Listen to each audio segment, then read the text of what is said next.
Yo quiero utilizar este Twitter de Poli26FM para concluir este tema, ¿no? El tema de las harinas y el costo de la harina en nuestro país. Pregunta, si se importa harina, ¿dejarán que el mercado regule precio o pondrán un precio mínimo para proteger a la empresa Molsa? Dice. ¿Y quién es Molsa? Se pregunta. Bueno, Molsa es una de las principales importadoras de harina y el gobierno no tiene ningún interés de afectar los legítimos derechos de los inversionistas nacionales y extranjeros. El gobierno, el interés que tiene es de investigar, de vigilar y de transparentar el mercado y de proteger el interés de la población. Proteger el interés de la población. Ese es el objetivo del gobierno. Y en esto, Romeo, reitero, venimos trabajando no ahora con la marcha o con la protesta de los panificadores, venimos trabajando hace ya varios días. Y este trabajo conjunto nos ha permitido saber qué pasa en el mercado internacional. Ya dije, el mercado internacional, particularmente el trigo, ha ido al alza, 1. 2, ¿qué pasa en el mercado local? El mercado local en los últimos 4 años, hasta junio, tuvimos precios, sensible disminución de precios, y entre julio y agosto una repentina subida, y estamos investigando las causas de esa repentina subida de iniciando julio hasta agosto, investigando. Si encontramos que se ha cometido alguna conducta contraria a la ley, las autoridades competentes van a deducir responsabilidades. En esto hay que decirlo, Romeo, porque la gente cree que el Ministerio de Economía tiene atribuciones legales para controlar precios o para sancionar a empresas. Eso no lo tiene el Ministerio de Economía. Esa es una atribución que corresponde, por ejemplo, de investigación de mercado es la Defensoría del Consumidor, de investigación de faltas o de falta de transparencia de mercado es la Superintendencia de Competencia. El Ministerio de Economía está facilitando este diálogo y esta coordinación en el gobierno y con el sector privado. Y que ese esfuerzo de diálogo y coordinación nos ha permitido no solo investigar el mercado, sino también ya colocar alternativas que pudieran contribuir a contener esta situación, y es abrir el mercado a más importación, favorecer más importación. Nosotros esperaríamos que los señores panificadores organizados y otros operadores pudieran animarse a importar directamente harina, con eso generar más competencia y con eso contener esta tendencia al alza que hemos visto en los precios en los últimos días. Estamos trabajando en el marco de la ley, y la gente debe tener la completa seguridad que si encontramos situaciones irregulares contrarias a la ley, se va a actuar con todo el peso que la ley amerita para proteger el interés de la población. Entendemos que el Ejecutivo está valorando 2 acciones, ¿no? Una, eliminar aranceles temporalmente, y también se podría estar valorando la importación directa de harinas, de harina de trigo. ¿Es cierto esto? Efectivamente, la importación o la generación de más competencia importando harina de trigo se puede favorecer con un decreto legislativo temporal de eliminación del arancel de la harina de trigo. Ya te comentaba, el Ministerio de Economía viene trabajando directamente y en diálogo con otros ministerios, y estamos en condiciones de afirmar que podría ser inminente la presentación de esta propuesta de decreto legislativo el día de hoy o el día de mañana en la Asamblea Legislativa. ¿Por qué lo estamos haciendo? Porque estamos buscando en varios planos trabajar. Por un lado, vigilancia del mercado internacional, vigilancia del mercado local, investigación de prácticas empresariales, diálogo con el sector privado, y además facilitación de condiciones para que haya más importación, que genere más competencia, y con eso tener la posibilidad, ojalá, de encontrar precios más baratos. Hay que decir que algunas noticias de Centroamérica no nos alegran tanto, porque los precios también en Centroamérica no están tan bajos, Romeo, los precios de la harina de trigo. Entonces creo que en esto tenemos que hablarlo muy responsablemente, muy seriamente, y buscar soluciones coyunturales y estructurales a un tema concreto en la economía familiar. ¿E importar directamente sería otra alternativa? Esa es parte de las alternativas. Pero esto no se ha tomado una decisión, pregunto, ¿no? Entiendo que lo primero, si está más avanzado, perdone, el de alguna manera eliminar los aranceles temporalmente, pero no la importación directa. Sí, lo que sucede es que en este momento cualquier persona puede importar harina. La ventaja que tendríamos con de aprobarse el decreto legislativo de eliminación temporal de aranceles es que hay un incentivo adicional para la importación de harina que pueda contribuir con más competencia a ofrecer precios más baratos. Entonces lo importante es lograr cerrar un poco la propuesta jurídica de ese decreto legislativo de eliminación temporal de aranceles, y que eso entusiasme a otros operadores a importar y beneficiar con con una mayor oferta de producto que ojalá pudiera tener un precio más barato y beneficia a los panificadores y a los consumidores finales del pan francés y del pan en el país. Bueno, ministro, creo que queda más o menos o bastante explicado este tema. Me gustaría ahora preguntarle cómo ve el comportamiento precisamente en el precio de los combustibles, el petróleo, ¿no? Y sus derivados, y qué margen de operación tiene el gobierno, qué le queda hacer el gobierno ante una situación como la que se está viviendo a nivel internacional y ante una proyección, porque nos decía Julio Villagrán, nos decía, mire, viene la temporada de huracanes y es la temporada en que hay mayor demanda, por supuesto, de combustibles a nivel internacional, de petróleo a nivel internacional. Esto indica que podría haber más subidas en torno al precio de los combustibles en nuestro país. Bueno, te agradezco la pregunta, Romeo, porque como lo sabes y lo sabe la población, estamos en el país, digamos, muy influenciados por lo que pasa en los mercados internacionales. Ya hablamos del trigo y de la harina de trigo, que es un producto, en el caso del trigo, que no se produce en El Salvador. Igual sucede con los combustibles. El Salvador no produce ni una tan sola gota de petróleo y de combustible, y lo que pasa en los mercados internacionales nos está afectando. Te pongo un par de gráficas para ilustrar esta situación. ¿Qué es lo que tenemos acá? Este es el comportamiento, el precio promedio del petróleo entre enero y el 17 de agosto. ¿Qué es lo que tenemos? Entre enero y prácticamente abril, el petróleo anduvo rondando los 99, los 100 dólares. Bajó entre mayo, junio, bajó un poquito, llegó a 79 dólares en el mes de junio, 79 dólares, y esta bajada que tuvo nos permitió durante varias quincenas anunciar, dar buenas noticias, anunciar bajas en los combustibles.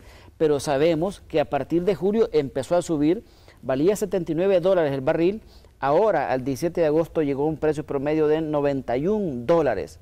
En la medida en que esta flechita sigue subiendo, eso va a impactar los precios locales. Y alguien dirá, bueno, ese es el petróleo.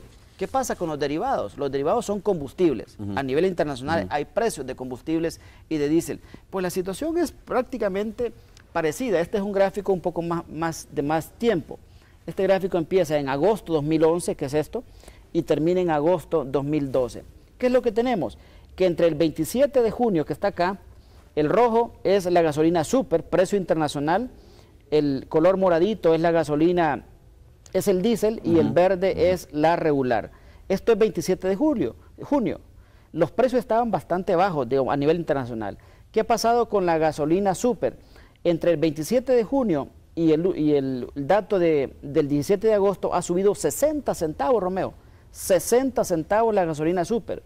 El diésel ha subido 52 centavos y la regular ha subido 58 centavos. Entonces, con estos precios internacionales, aunque tengamos la fórmula más mágica del mundo, la fórmula de precios, esa fórmula no puede hacer la magia de convertir precios altos a precios bajos. Esa es una verdad. Yo lamento decirlo, pero es la verdad y hay que decírselo a la gente. No estemos esperando. Es decir, ¿no podemos hacer mayor cosa? No estemos esperando precios bajos de los combustibles cuando tenemos precios altos afuera. El Salvador es importador neto de esto. Aún así, el gobierno viene, afinando y revisando la fórmula de precios, porque si en la fórmula de precios de referencia hay un mecanismo que nos permita generar incluso más eficiencia de la fórmula, la gente tiene que tener la completa seguridad que vamos a actuar en esa dirección, Romeo. Primero, estamos revisando la fórmula. Segundo, quiero decirte, hemos fortalecido de manera significativa la vigilancia de mercado. Y te doy datos que es primera vez que los comento. Bueno, como saben, el Ministerio de Economía tiene la atribución de vigilar el mercado de los combustibles. Y no solo es ver precios, sino que ver calidad y contenido neto. Hablando de precios, por ejemplo, el 96% de las gasolineras del país se acoplan al precio de referencia. 96%. O sea, es alto el número de gasolineras que se acoplan al precio de referencia, al alza o a la baja. O sea, que acatan el precio de referencia. Exactamente. Ahora bien, hemos analizado cómo la velocidad de acoplamiento a la alza y a la baja, y te puedo adelantar. Comparando las tres quincenas de bajas y 3 quincenas de alzas, te quiero decir que en las primeras 12 horas de la vigencia del precio de referencia, en las primeras 12 horas, cuando la tendencia iba a la baja, el 36% de las gasolineras se acoplaron a la baja, 36%, lo cual son 142 gasolineras. Y cuando en las 3 últimas quincenas que la tendencia ha ido al alza, el 38% se acopló al alza, es decir, 2% más, o sea, la velocidad de acoplamiento al alza fue 2% Claro. más que a la baja. Pero es Ese bien un poco tema, realmente es poco, también. sí. Entonces, porque la gente tiene también esta reflexión de cuando es al alza, todo el mundo lo hacen hace rápido, rápidamente. y cuando Y es a no la es cierto baja, eso según esta investigación. según ese dato, en 3 quincenas consecutivas a la baja y en 3 quincenas consecutivas al alza, la diferencia de acoplamiento es poca, pero seguimos monitoreando el mercado. Y en eso termino con un dato relevante, Romeo. Hemos duplicado la cantidad de inspecciones, verificando cantidad y calidad de los combustibles. Y te digo, por ejemplo, que hemos logrado entre enero y junio, hablando de cantidad, hemos hecho 807 inspecciones de cantidad de combustible y hemos encontrado en 20 bombas problemas de dispensación de cantidad de combustible, en 20 casos. Los 20 casos están en un proceso administrativo sancionador. De confirmarse con toda la prueba legal, a esas gasolineras se le podría imponer multas que pueden ir entre 1.100 y 2.000 salarios mínimos. Hemos encontrado 20 casos de incumplimiento a la ley de entrega de combustible con un contenido neto, con una cantidad menor. Y lo bueno es que también hemos investigado la calidad, algo que poco se hizo en el pasado. Hemos hecho 322 pruebas de calidad de combustible y hay que decirlo también francamente, nos hemos encontrado con un buen resultado de la calidad de los combustibles. Pero seguimos investigando, se va a fortalecer la vigilancia de mercado, que es la manera de proteger también el bolsillo de la gente. Iba a decir que es lo que viene quedando más o menos a hacer, Claro, ¿no? Porque exactamente. digo, lo dice muy claramente, muy francamente el ministro. Mire, en cuanto al precio del combustible no se puede hacer mayor cosa, ¿no? La fórmula de referencia que está vigente, pues obviamente tampoco puede traernos bajas muy significativas si los precios de los combustibles van al alza a nivel internacional o del petróleo a nivel internacional. Vamos a hacer una nueva pausa comercial y regresamos para continuar conversando con el ministro de Economía.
Bueno, estamos de regreso conversando con el ministro de Economía. La verdad que nos queda poco tiempo y en honor a la agenda que me planteé esta mañana, también vamos a hablar del fortalecimiento de las MIPYME.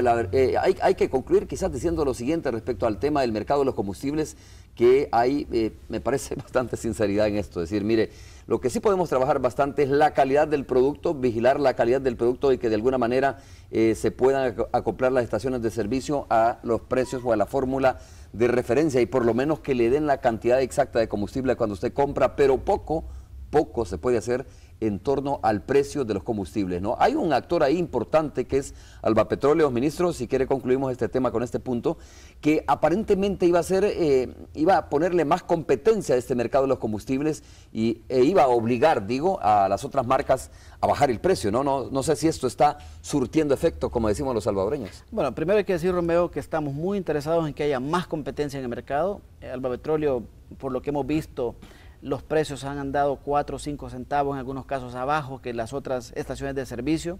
Creo que es importante generar más competencia en el mercado y por eso el Ministerio está publicando permanentemente la ruta del ahorro, Romeo. Si los amigos quieren saber dónde, en la ruta en que van, Camino Santa Ana, Camino San Miguel, en la Panamericana, en la Litoral, en Los Héroes, en la Troncal del Norte, quieren saber en qué gasolineras pueden encontrar más barato, que se apoyen en el Ministerio de Economía para saber dónde comprar más barato comparado que con otras. Primero. ¿Ustedes publican ese dato? Sí, estamos publicándolo todos los días y si necesitan información, búsquennos en las redes sociales, en el Twitter, en el Facebook, en los teléfonos habilitados, en la página web minec.gov.sb y usen la información para tomar decisiones. Primero. Pero segundo, Romeo, no es menor vigilar y garantizar la calidad y el contenido neto. ¿Por qué? Porque a la larga podría ser hasta mayor protección económica si estamos garantizando calidad de los combustibles, porque ya te imaginas... Y cantidad exacta. Exactamente. ¿Qué genera un combustible de mala calidad en un vehículo? Pues el costo, el impacto económico es mayor. Por eso es bueno vigilar la calidad y el contenido neto y la cantidad. Creo que es muy importante este reforzamiento de la vigilancia de mercado que está haciendo el Ministerio de Economía. Queremos hacerlo más y te prometo que en las próximas semanas vamos a invitarles para que nos acompañen a hacer este trabajo, a verificar este trabajo en las gasolineras y con eso mostrar el buen trabajo que se viene haciendo en el marco de una situación de precios internacionales que están afectando en la formación de precios de los combustibles. Ministro, se dice que las las pequeñas y medianas empresas son el motor de la economía de un país, ¿no? Y yo quiero preguntarle... ¿qué está haciendo el gobierno? ¿Qué han hecho ustedes, por lo menos en este último año, para fortalecer las empresas, las medianas y pequeñas empresas que ya están establecidas, pero más aún, incentivar, crear condiciones para que más empresas se puedan establecer? Bueno, te agradezco la pregunta y me parece que este es un gran tema que merecería un poco más de tiempo, pero aprovecho rápidamente para comentarte. Primero, hay una estrategia claramente dirigida del gobierno para apoyar a la micro, pequeña y mediana empresa. ¿Por qué? Porque la micro, pequeña y mediana empresa es el sector económico que más empleo genera. Es el sector que puede contribuir más al proceso de reactivación de la economía. Es el sector que puede generar directamente más bienestar para más familias salvadoreñas. Entonces, ¿qué cosas concretas hemos hecho? Uno, hablando de formalización de empresas. En el pasado, para un emprendedor era difícil crear, formalizar su empresa. En el presente, eso es muy fácil, Romeo. Simplemente se apoyan en el sitio web miempresa.gov.sb y un emprendedor a la vuelta de 2 o 3 días puede tener formalizada su empresa, miempresa.gov.sb. Es un sitio que le garantiza evitarse vueltas, evitarse tiempo perdido, evitarse dinero gastado y evitar contratiempos y tramitología burocrática. Es un sitio que le ayuda a crear en línea su propia empresa, miempresa.gov.sb. Segundo, acceso al crédito. El gobierno ha lanzado Bandesal, la banca de desarrollo, y eso estamos seguros que va a contribuir a facilitar el acceso al crédito en el país, combinado con lo que hace el Ministerio de Economía. El Ministerio de Economía tiene un fondo de desarrollo productivo. Rápidamente muestro esta gráfica. Este fondo de desarrollo productivo, durante el gobierno del presidente Funes, en el 2009 colocó $458,000, en el 2010 $477,000, en el 2011 $1,200,000 y en el 2012 hasta julio llevamos casi $2 millones colocados en cofinanciamiento no reembolsable. Casi 2 millones entre enero y julio es la cantidad más alta de apoyo a micro y pequeña empresa en 10 años. Es el apoyo más alto. ¿Fondo no reembolsable? Fondo no reembolsable. Un empresario que tiene un proyecto de innovación, de mejora de la calidad, de prospección de mercados, de elevar la capacidad de exportación, viene al ministerio y dice, miren, yo tengo estados financieros sanos que me pueden ustedes ayudar a encontrar apoyo para esta labor. El ministerio evalúa, procesa y resuelve esos financiamientos. Son centenares de proyectos exitosos que han contribuido a fortalecer el trabajo de micro y pequeña empresas y ese es el trabajo que no se ve mucho, pero que viene apareciendo desde adentro en este proceso de recuperación de la economía. Como usted bien lo dijo, es un tema que amerita más tiempo, ¿no? Sí. Y yo tengo la impresión de que no va a ser la última vez que nos vamos a reunir y le prometo que la próxima vez vamos a hablar más detenidamente sobre este tema que podría fortalecer el desarrollo económico de nuestro país. Muchas gracias, por haber estado con nosotros, ministro. Muchas gracias. Buenos días. Vamos a hacer la pausa, regresamos rápidamente. Vamos con Carolina Mengíbar para revisar el tráfico vehicular. Adelante. Gracias, Romeo. Cuando faltan pocos minutos para que sean las 8 de la mañana, como observan a mis espaldas, el tráfico sobre la carretera panamericana es difícil. Está por momentos lento. Asimismo nos reportan a través de nuestra cuenta de Twitter, @noticierohechos, que hay fuerte congestionamiento también sobre el Boulevard orden de Malta, así que mucha precaución si viene desde el Departamento de la Libertad o si viene desde el occidente del país, desde Sonsonate, Aguachapán, hacia la capital. También nos informan tráfico moderado sobre la autopista Comalapa y pues bastante congestionamiento sobre el Boulevard Constitución.